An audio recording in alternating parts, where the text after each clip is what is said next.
بسم اللہ الرحمن الرحیم۔ سامعین کرام و ناظرین اعظام، ایک واقعہ آپ کو سناتا ہوں۔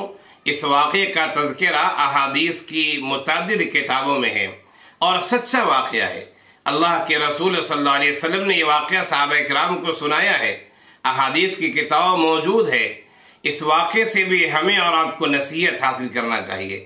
واقعہ یہ ہے کہ ایک دفعہ کی بات ہے، ایک آدمی راستے سے چل رہا تھا، راستے پر جا رہا تھا۔ اسے پیاس لگی، سخت پیاس لگی۔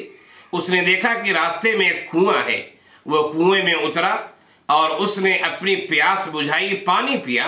جب وہ کنویں سے باہر نکل کر آیا تو اس نے دیکھا کہ ایک کتا ہے جو پیاس سے تڑپ رہا ہے، اپنی زبان باہر نکالے ہوا ہے اور کیچڑ چاش رہا ہے۔ یقیناً کوئی بھی یہ منظر دیکھے گا اس کا دل پسیج جائے گا، نرم ہو جائے گا۔ اس منظر کو دیکھ کر اس آدمی نے سوچا کہ مجھے جیسے پیاس لگی ہوئی تھی، میں پیاس سے پریشان تھا، میں نے پانی پی، مجھے تشفی ہوئی، میری پیاس بجھی، یہ کتا بھی مارے پیاس کی کیچڑ چاش رہا ہے، زبان نکال رہا ہے، اسے بھی پانی پلانا چاہیے۔ وہ آدمی اپنا موزہ نکالتا ہے، چمڑے کا موزہ، اور پھر دوبارہ کنویں میں اترتا ہے اور کنویں سے اس موزے میں پانی بھر کر لاتا ہے اور اس کتے کو پانی پلاتا ہے۔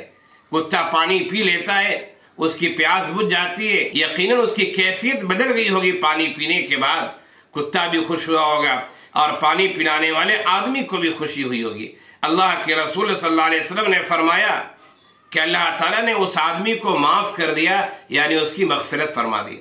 صحابہ کرام نے جب اس واقعے کو سنا تو دریافت کیا، اللہ کے رسول صلی اللہ علیہ وسلم، کیا جانور اور چوپائے کی بھی خدمت کرنے میں، پانی پلانے میں یا ان کے لیے آسانی فراہم کرنے میں، کہ اس میں بھی ثواب ہے؟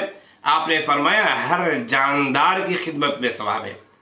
ہر جاندار کی تڑپ، اس کی مصیبت، اس کی پریشانی کو سمجھنا چاہیے۔ ذرا سوچئے کہ ایک آدمی نے کتے کو پانی پلایا تو اللہ تعالیٰ کو اس کی یہ ادا اتنی پسند آئی کہ اللہ نے اس کے گناہ معاف فرما دیے۔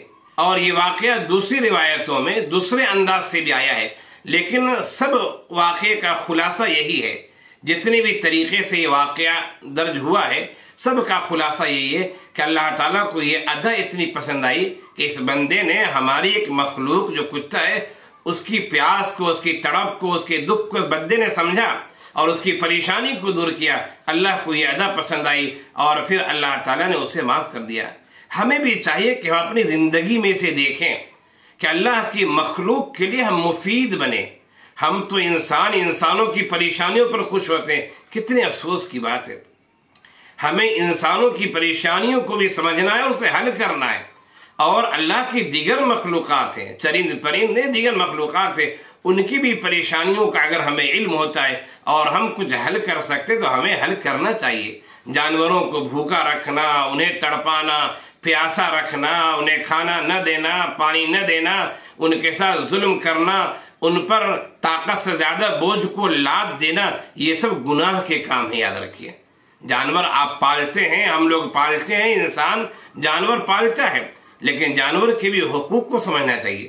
جو جانور ہم نہیں پالتے ہیں، ان جانوروں کے مسائل کو سمجھنا چاہیے اور ہمیں حل کرنا چاہیے جہاں تک ہو سے۔ اللہ کی مخلوق ہے۔ ہاں، جو مضر جانور ہیں، جان لیوا جانور ہیں، یقیناً جو ہمیں نقصان پہنچانے والے ہیں، ان سے تو ہمیں دور رہنا ہے، لیکن عمومی صورتحال کی بات کی جا رہی ہے کہ اللہ کی مخلوق کے ساتھ خیر کا جذبہ رکھیے۔